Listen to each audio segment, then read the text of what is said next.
shine. The first thing this morning when I got here, of course, I had to hook up the dryer, get that pushed back in there, get the wash machine back there. That was my priority this morning. Get that pushed back in there and get it out of the way. So I was out of the way of them. And yesterday when I cleaned up, I pulled up the craft paper and I had it taped nicely along the edge. Little bit of paint got down in there from the baseboard, so I had enough time to clean that. And the transition down where the dryer vent connection is up against the wall had a big gap around it, so I was able to caulk that nice and clean, let that dry overnight so that I could put this in this morning rather than yesterday. And it looks like it's always meant to be, huh?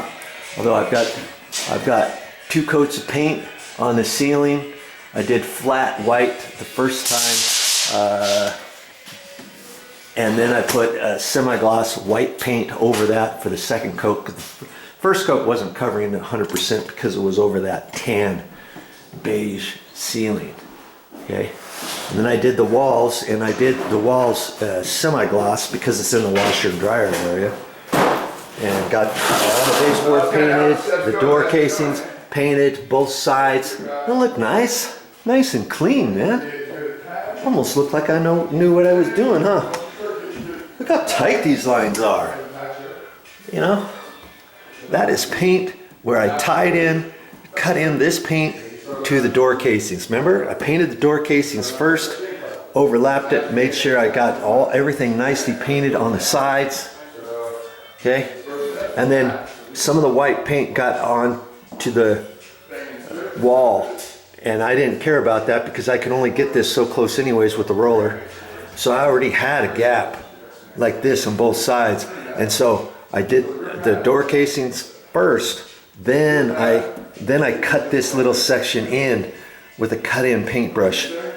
Looks like it was meant to be. Man, it just turned out so nice. I finished this yesterday. Man, that took a while. Just painting all that with the little mini roller. I used a mini roller, a 6-inch mini roller, and my roller cover was that 3/4 inch nap roller, but I had used that for ceilings, and it ended up being like a 3/8 snap funky roller, and I thought, hey, that's good enough. I'm not gonna throw that roller cover away yet.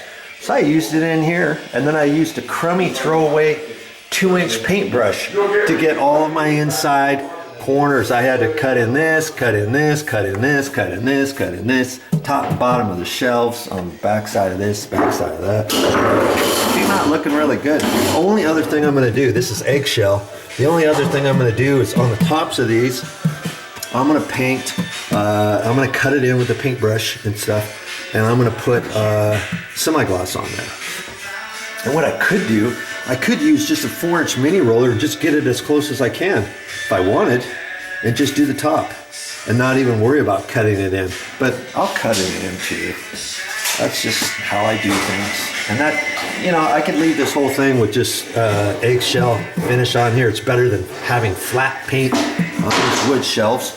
But because I've got the semi-gloss, because I did this room semi-gloss, I also did a room downstairs, and I've got 2 bathrooms that I'm going to use the semi-gloss. And so this little pantry shelf area, and then there's one down at the kitchen area that kind of looks exactly like this right off the hallway next to on the back side of where the refrigerator is. I've got to do the same thing down there, and I'll probably put semi-gloss on those too, just because I can.